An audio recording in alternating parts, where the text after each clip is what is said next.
Halo GPIbers, jumpa lagi dengan saya Argo juga bersama dengan Philip Larsena, juga ada Arthur, juga bersama dengan kru lainnya ada Franz, Kong, juga ada Dennis Haspers. Dan kita kembali lagi dalam perbincangan yang menarik kali ini, tidak kalah menariknya GPIbers, karena kita akan bicara tentang diakonia. Dia siapa? Diakonia, bersama dengan ketua dari Yadia. Di sini sudah hadir Diaken Ayub Yunus. Selamat datang. Terima kasih. Dan kita akan bicara banyak tentang Yadia. Mungkin juga GPIbers ada yang pernah dengar Yadia, ya saya, ya mereka. Tapi sebenarnya kalau Yadia itu sebenarnya apa? Ini milik GPIB, sebuah pelayanan. Nanti kita tanya aja. Pak Ayub, Yadia itu sebenarnya kayak gimana sih? Oke, sebelumnya saya ingin menyapa semua yang mengikuti acara ini. Saya jarang pakai istilah shalom, tapi saya lebih suka menggunakan salam khas dari Rasul Paulus yang saya selalu gunakan, yaitu kiranya kasih karunia dan damai sejahtera dari Allah Bapa dan Yesus Kristus Tuhan kita beserta dengan Bapak, Ibu, dan saudara sekalian, dan kita semua di studio. Ya, tentang Yadia. Yadia ini bagian daripada unit misioner dari Majelis Sinode.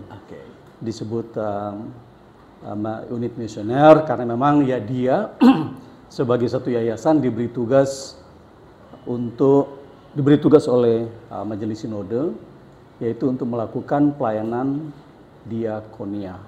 Ya, orang sering mengenal istilah Yadia, tapi sebenarnya itu singkatan, Yayasan Diakonia GPIB. Oh, jadi Yadia itu adalah Yayasan Diakonia GPIB, disingkat jadi Yadia. Nggak ada GPIB-nya, jadi Yadianya ada GPIB. Itu lengkapnya, Yayasan Diakonia Gereja Protestan di Indonesia bagian Barat. Nama legalitasnya di akte begitu panjang, tapi disingkat menjadi Yadia GPIB. Dan tahun ini memasuki umur 29 tahun. 29 tahun. Cukup tua. Ya udah berumur lah ya. Tapi masih GP lah. Itu dia.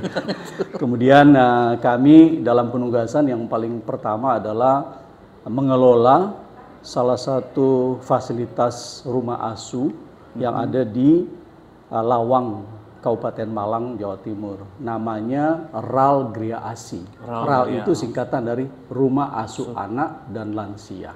Oh, Rumah Asuh Anak dan Lansia. RAL. RAAL, double A. RAAL. Ya. Rumah Anak Asuh. Rumah Asuh Anak dan Rumah Lansia. Asuh Anak dan Lansia. Berarti asuh anak juga, asuh lansia juga. Di sana ada sekitar 30 oma-oma yang kami asuh. Dan sekarang ini untuk anak-anak kurang banyak, hanya di bawah 10. Tapi di Lawang kami juga ada cukup, boleh dikatakan dikenal sekali di sana. Kami oleh pemerintah Kabupaten Malang kita diberi juga bantuan, dan secara di kepengurusan kami sudah rapikan mulai dari legalitasnya, dari izin menggunakan nama RAL Gria Asi itu sendiri, sekarang sudah terdaftar sebagai satu merek resmi di Kementerian Hukum dan HAM. Kemudian juga kita sudah rapikan dari sisi perizinan di bawah OSS, karena pemerintah dengan di bawah kepemimpinan Pak Jokowi kan merapikan semua ya, perizinan semua usaha, kegiatan administrasi dan OSS. Jadi kita sudah terdaftar di OSS, kemudian juga kita patuh membayar pajak, dan juga by the way di OSS kita masuk dalam kategori yang disebut Lembaga Kesejahteraan Sosial, LKSA, Lembaga Kesejahteraan Sosial Anak, dan juga Lembaga Kesejahteraan Sosial Lanjut Usia, LKSA dan LKSLU. LKS. Jadi ya kita mau GPIB ini sebagai yayasan kita di bawah GPIB, berarti kita juga harus patuh pada peraturan pemerintah, dan itu yang kita terapkan di awal. Kita periksa semua kelengkapan kita, persyaratan, sehingga kita resmi melakukan kegiatan di wilayah Indonesia tentunya. Legalitas sudah ada, udah baik, terus berjalan gitu ya. Itu kalau misalnya kesejahteraan itu pemaparannya apa gitu? Kita diakonia sama dengan sosial, ya, memberi pendampingan, memberi bantuan kepada yang berkesulitan. Nah, kebanyakan oma-oma ini ini boleh dikatakan keluarganya nggak mengurusin lagi, terlantar ya. Ada yang benar-benar terlantar, ada yang anaknya sibuk kerja, ditinggalkan di daerah Lawang. Nah itu yang kita ambil alih, gitu loh. Merawat, mengasuh oma-oma itu sehingga mereka di hari tuanya itu tidak terlantar. Kita memberikan pendampingan segala macam ya, dari sisi kerohanian juga. Jadi selalu didampingi. Nah, RAL sejak kami ambil alih udah cukup bagus. Secara keuangan sudah mandiri. Sudah mandiri. Kita pengeluaran mereka sebulan itu rata-rata 123 juta. 123 juta ya, OPEX mereka operating expenditure mereka cukup besar. Dan puji Tuhan mereka mampu membiayai itu, artinya pemasukan bisa menutup ya. Cuman penerimaan itu cuma 50% dari kalangan GPIB. 50. Oh, dari 15. Semua itu hanya sekitar 15% saja dari GPIB. Selebihnya itu dari non GPIB, baik dari jemaat luar, perorangan, ataupun dari komunitas dan pemerintah tentunya. Kenapa tuh Pak Diaken? Nah, ayo, itu kenapa dia. bisa jadi begitu? Apa belum pernah dikasih tahu? Jujur, emang keberadaan RAL Griasi itu belum dikenal oleh semua atau seluruh jemaat GPIB. Makanya kami coba melakukan sosialisasi supaya mari minimal para jemaat GPIB dimanapun ya, bisa pertama-tama mengetahui keberadaannya itu. Kalau bisa membantu iya, tapi tidak apa-apa.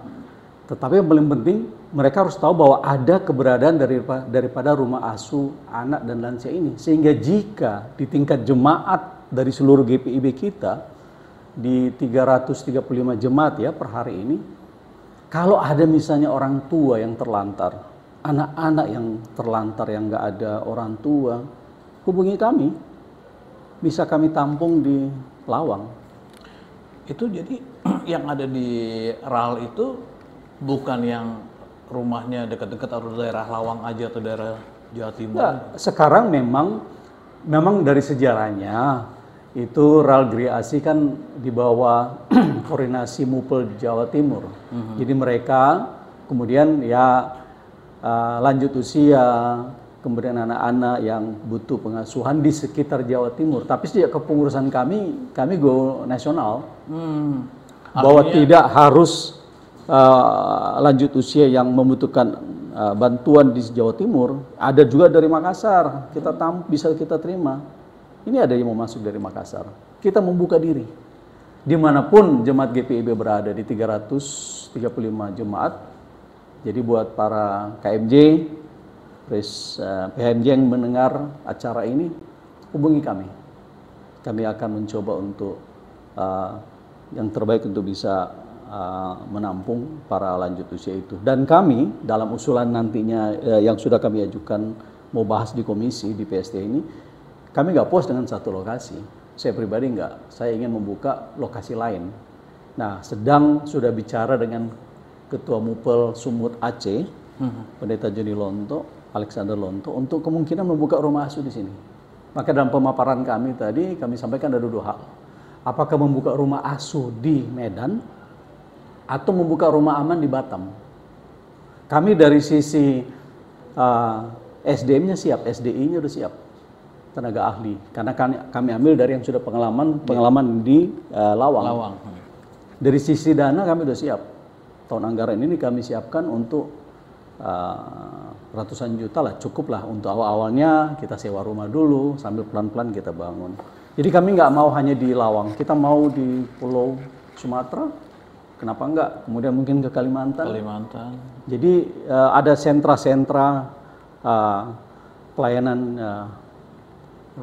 asuh ya buat lanjut usia. Itu impian kami.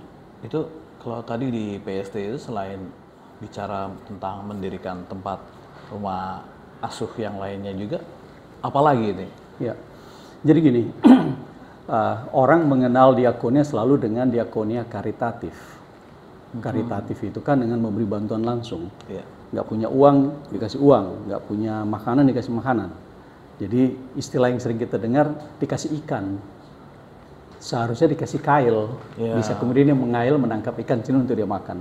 Nah, jadi kami agak sedikit melebar, lebih aktif, bukan hanya kalau diakonia karitatif, itu kan seperti rumah asuh, membeli bantuan langsung ya, pengasuhan langsung. Kami juga move ke arah diakonia transformatif. Nah, transformatif kayak apa? Iya. Kami ada 2 program yang sedang kami lakukan yang agak macet, sebenarnya udah hampir 2 tahun itu aktif. Yang pertama adalah pengadaan portal lowongan kerja bagi warga GPIB. Portal lowongan kerja. Artinya Bapak, kita semua tahu ya, di Jakarta ada JobsDB, Karir.com, whatever lah, yang platform-platform internet, portal untuk lowongan kerja. Nah, kita sudah 2 tahun aktif, namanya lokerdia.id. www.lokerdia.id. Lokerdia. Lokernya LOKER gitu ya. LOKERDIA. Langsung jadi lowongan kerja diakonia singkatannya. Lokerdia.id. ID. Bukan .com atau .id. Yang sekarang nama domain yang populer itu .id. ID ya. Jadi sahabat GPIB kalau misalnya mau cari ataupun bantu ponakan, cucu atau anak bekerja, itu bisa klik aja langsung www.lokerdia.id gitu Pak ya? Iya betul. Jadi begini, makanya kami tadi juga sudah sempat dengan Wakil Ketua Dewan Pelkat GP, karena untuk menjalankan ini bukan kami juga butuh bantuan pertama dari pengurus Pelkat GP. Kenapa? Mereka punya akses kepada anak muda untuk bisa mendiseminasi informasi kepada kalangan GP yang lagi membutuhkan lowongan kerja. Tolong masukin data, mendaftar, masukin data diri mereka yang lagi mencari pekerjaan. Itu yang pertama. Yaitu kita kategorikan sebagai pencari kerja. Nah, tetapi ada data pencari kerja tidak akan bermanfaat kalau tidak ada data pemberi kerja. Nah, makanya kami juga akan mengajak Dewan Pelkat PKB, bapak-bapak, dan PKP ibu-ibu. Kan pengusaha bukan hanya bapak-bapak, ibu-ibu juga banyak. Agar para pengusaha yang tergabung di PKB, PKP, untuk kalau ada lowongan kerja di perusahaan mereka, ya tolong diposting di lokerdia.id. Jadi kita mau ada partisipasi para pencari kerja, anak-anak GP, kemudian juga para pemberi kerja, yaitu para bapak ibu PKB dan PKP, untuk supaya memposting. Nah, platform lokerdia.id ini adalah apa? Hanya untuk mempertemukan para pencari kerja dan pemberi kerja. Dan paling penting apa? Free of charge. Tidak dikenakan biaya apapun. Yang pencari kerja, anak-anak GP dan siapapun, silakan, tidak ada biaya apapun. Pemberi kerja mau posting lowongan kerja, tidak perlu biaya, gratis. Udah berapa pihak yang diajak kerjasama? Kami tadi, agar kami kan ya dia mau mengajak kerjasama, nggak mau kami sendiri. Ini kan untuk GPIB. Iya. Jadi makanya kami mengharapkan sekali, makanya kami juga sampaikan ke Ketua Departemen Inforkom Litbang harus terlibat, ya kan? Jadi supaya kita sama-sama keroyokan. Kami sudah siapkan platformnya, sudah ready to use. Tinggal sekarang bagaimana kita sosialisasikan dan operasionalisasikan. Nah, untuk itu semoga selesai dari pertemuan ini PST akan ada pengumuman resmi ke semua jemaat agar supaya mereka mengetahui. Program kedua yang menarik itu apa? Kita juga sudah membuat yang disebut portal online business directory. Portal online business directory. Ya, itu seperti Yellow Pages versi online, ya kan? Ini tujuannya agar supaya memberi penguatan pada pembangunan ekonomi jemaat. Contoh misalnya, kalau saya mau ke Medan atau cari notaris, sekarang boleh dong saya kasih pekerjaan kepada si notaris itu kepada orang GPIB, ya kan? Nah, tapi mau cari informasi di mana hari ini? Adakah daftar para notaris di Kota Medan, para notaris di Kota Makassar, para notaris di Kota Balikpapan? Nggak ada. Nah, kalau ada di informasi yang tersedia secara online, saya bisa memberikan job itu, jasa menggunakan notaris kepada notaris yang komunitas GPIB. Jangan jauh-jauh, mau sewa mobil, mau ke Makassar sewa mobil, ke Surabaya sewa mobil, Boleh dong saya menyewa mobil dari warga GPIB. Untuk membangun ekonomi, untuk memperkuat ekonomi jemaat kita, itu dari kita untuk kita. Nggak perlu orang luar. Nah kita dululah kalangan GPIB. Kemudian pelan-pelan kalangan GPIB dan HKBP. Kita undang juga gereja yang lain. Ini menjadi penting pada waktu saya mewakili GPIB menghadiri pertemuan di Chiang Mai, Thailand. Pertemuan dari CCA, yaitu Dewan Asosiasi Gereja di Asia, dan juga ada dari WCC, dari Dewan Gereja Dunia. Waktu itu judul konsultasi adalah Ecumenical Diaconia. Jadi diakonia. Bagaimana kita melakukan satu kegiatan diakonia ya secara lintas gereja.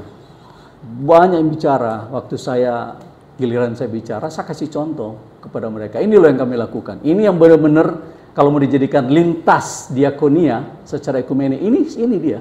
Kita bisa dari lowongan kerja Indonesia,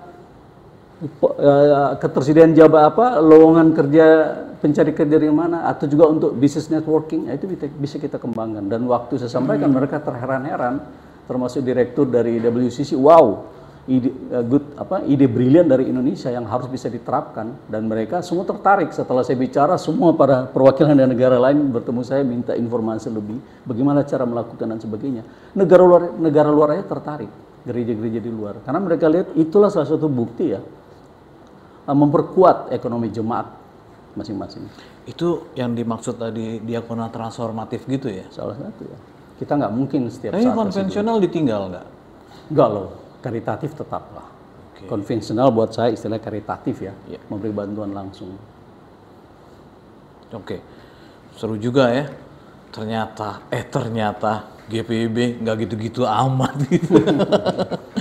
Kalau misalnya pengembangan dari kayak tadi portal locker.id itu kan masih terus bergulir ya. Kira-kira targetnya kapan ya Pak? Harus tahun ini, kita nggak bisa tunda lagi. Dan makanya tadi dalam pemaparan saya di PST, saya sengaja tekankan itu. Dan itu akan segera di follow up lah. Kita akan melalui MS, kita akan menyurat kepada seluruh jemaat supaya mereka tahu, dan mungkin kami akan buatkan video-video promosi. Itu udah berapa penyedia kerja yang udah? Belum, karena belum dikenal, belum disosialisasikan. Kan? Ini ibarat masih kosong. Makanya sekarang yang paling penting adalah sosialisasi. Kita sosialisasi dulu, all out. Makanya saya minta Dewan Pengurus dari Dewan PLK GP, ayo terlibat. Kalian yang promosi ke semua GP di tingkat jemaat, sosialisasikan itu, bombardir sehingga diketahui. Nah, saya juga harus meminta Dewan Pelkat PKB dan PKP, ayo sosialisasikan gitu loh. Silakan atas nama PKB, atas nama PKP, sosialisasikan adanya fasilitas ini. Wow, ini kalau misalnya ini kan tadi kita bicara berbau ekonominya gitu ya. Jadi kalau sinergi yang akan dilakukan misalnya sama PEG gitu, ya dia gimana? Untuk bisnis directory itu harusnya di PEG. Tadi kan kita ada 2 produk yang non konvensional istilah Anda, atau saya sebut adalah diakonia transformatif. Ada dua proyek. Pertama adalah penyediaan lowongan kerja berbasis internet. Ya, itu harusnya siapa? Stakeholdernya, GP, PKB, dan PKP. Nah, kalau berbicara yang portal online directory, itu stakeholdernya harus ada PEG. Oh, jadi benar ekonomi gereja itu ya larinya ke situ ya. Ujungnya apa? Memperkuat. Saya membantu yang punya penyewaan mobil di Medan, membantu notaris. Dengan saya menggunakan dia kan ada ketambahan bisnis. Berarti kan ada rezeki masuk. Jadi memperkuat ekonomi dia juga kan. Nah, ujungnya kalau dia dapat rezeki kan masuk ke perpuluhan juga. Kembali lagi ke gereja tuh. Kalau kayak yang di depan itu UMKM gitu, bisa nggak ada kaitannya sama ya dia? Bisa. Mereka mendaftarkan bisnis mereka di Lapak.club. Oh ya, saya lupa tadi belum menyampaikan. Ada lagi? Kalau lowongan kerja, no, itu business directory online. Oh, Kalau yang online lowongan kerja itu namanya lokerdia.id. Oke. www.lokerdia.id. Nah, untuk online business directory itu internetnya itu www.lapak.club. Club pakai C ya. Lapak. Oh, lapak.club. Tuh. Club. Ini untuk yang Pengusaha. Dari Yang dari apapun, dia hanya jualan kerupuk. Daftarkan bisnis dia. Di kategori dia bisa dari Kota Medan. Dia menjual makanan, klik masuk di subkategori makanan. Pertama masuk berdasarkan wilayah, misalnya Kota Medan. Subnya apa? Makanan. Di subnya apa lagi? Kerupuk. Bisa jadi online marketplace gitu ya? Iya, tetapi kita tidak melakukan transaksi. Oh. Beda dong. Iya. Kita kayak Yellow Pages, kayak online directory. Kita sampai situ aja dulu. Jadi bukan jadi marketplace yang seperti sekarang, yang Tokopedia dan lain-lain. Itu terlalu jauh lah. Nantinya akan menuju sana. Karena itu kan seperti Tokopedia kita harus dari sisi gateway payment systemnya harus ready. Dari kurir delivery-nya harus terkoneksi dengan kurir company. Itu mungkin tahap berikut. Kita dari awal aja dulu. Minimal ada online directory sehingga dia bisa showcase, mempromote bisnis dia. Nanti di situ dia akan nama dia, segala macam, alamat, nomor telepon, email, kalaupun ada link website. Dia ada juga foto-foto produk dimasukin. Jadi dari menjual misalnya kacang, dari yang menyediakan penyewaan mobil, jasa penerjemah, notaris, konsultan hukum, perusahaan logistik, nanti bisa masuk semua. Cepet-cepet daftar di lapak.club.com. No. Lapak.club. .club aja Ya, nggak pakai com atau ID. CLUB. CLUB. Mungkin banyak ya kemungkinan yang pelayanan yang seperti ini yang memang tampaknya memang lagi mengimbangi zaman gitu ya. Ya, sesuai dengan tema dari gereja kita kan. Maksudnya ke situ. Bahwa udah saatnya lah kita masuk di dunia yang disebut era industri berapa? 4.0 sama era society 5.0. Dan kita GPIB harus benar-benar masuk, kalau enggak kita ketinggalan. Oke. Dari PST ini apa yang diharapkan, Pak Ayu? Pertama, saya pribadi sangat dan bersyukur sekali tadi diberi kesempatan berbicara untuk mensosialisasikan, memperkenalkan setidaknya kepada perwakilan jemaat yang hadir. Ada KMJ, ada PHMJ-nya. Tapi mungkin juga ada yang nggak hadir kan, lagi minum kopi atau belum selesai makan siang. Jadi saya juga, waduh, kok giliran saya sesudah pas makan siang ya udah belum pada balik gitu. Padahal buat saya ini penting ya. Tadi itu sosialisasi. Kemudian tapi akan kami follow up dengan pemberitahuan secara lebih detail lagi. Kita bikin menyurat melalui majelis sinode kepada seluruh jemaat dan juga mengirimkan video. Kita akan buat video dan minta supaya di play lah di sesi warta jemaat, video singkat. Dan itu kami akan kerjasama dengan GP, lagi-lagi GP, PKB dan PKP. Mantap. Tadi kan ada sedikit curhatan gitu ya, kok pas giliran saya kok makan siang jadi pada hilang. Nah ini kan mungkin nanti akan di follow up, tapi kalau sekarang mungkin bisa langsung kasih tahu baik perwakilan yang tadi lagi ngopi atau juga yang perwakilan belum berangkat atau terhalang nggak bisa berangkat atau juga jemaat yang mungkin perlu mengingatkan PHM-nya yang hadir ini di masa mendatang, apa yang mau disampaikan buat jemaat di GPIB mengenai ya tadi lapak. Ini sekalian closing statement atau? Boleh? Iya. Oh ya, sekalian ya. Oke. Jadi sudah mau berakhir nih. Iya, baik pemirsa ya, GPIBers. Iya boleh. GPIBers. GPIBers dimanapun berada di seluruh wilayah pelayanan GPIB. Pertama-tama kami dari Yayasan Diakonia GPIB ingin mengucapkan terima kasih kepada bantuan keuangan yang selama ini sudah diberikan kepada Yayasan Diakonia. Memang biayanya 100.000 ya per bulan. Mungkin bagi sebagian jemaat terlalu besar, atau nggak mampu, nggak apa-apa. sejauh ini yang bisa kami laporkan atau sampaikan, kami ada sekitar 55 jemaat yang secara teratur mengirim bantuan keuangan ya, bantuan tetap bulanannya kepada kami. Untuk itu kami sampaikan banyak terima kasih. Dan ini bukan berarti memaksa bagi yang belum mentransfer untuk mentransfer, tidak. Tapi sebagai ungkapan terima kasih, itu yang pertama. Kemudian kedua, Bapak Ibu nanti kami akan segera follow up dengan sangat serius dan sangat full ya, serius sekali untuk mensosialisasikan pelayanan diakonia transformatif kami, yaitu portal lowongan kerja bagi para anak muda atau siapa yang lagi membutuhkan pekerjaan. Dan juga kami menghimbau kepada Bapak Ibu pengusaha, jikalau membutuhkan karyawan, tolong dipostinglah kebutuhan lowongan kerja itu di portal lowongan kerja kita ini, lokerdia.id. Siapa lagi yang akan membantu warga kita yang lagi mencari kerja kalau bukan dari kita sendiri ya. Itu perlu semoga bisa dipahami.